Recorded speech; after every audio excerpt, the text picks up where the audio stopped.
आई देखी भैया, एगो देवर अपने भौजी के नौटंकी नाच दिखावे ताई लई जाए के कहत बाटे कौने भाव में के भौजी चला तुह नौटंकी नाच दिखाई दे। और कैसे सुना, कैसे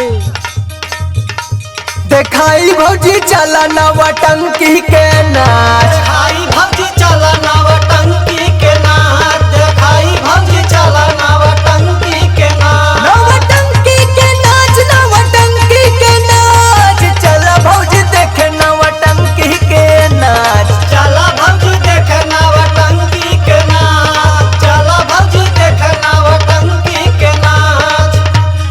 नाचत बाटिन देखा भौजी छागो नचनिया, छागो नचनिया हो छागो नचनिया, छागो नचनिया हो छागो नचनिया। पांच ठौरी लागल बाड़े वो कर बजानिया, हो कर बजनिया हो कर बजनिया, हो कर बजनिया हो कर बजनिया। अरे टंकी से काटा लगा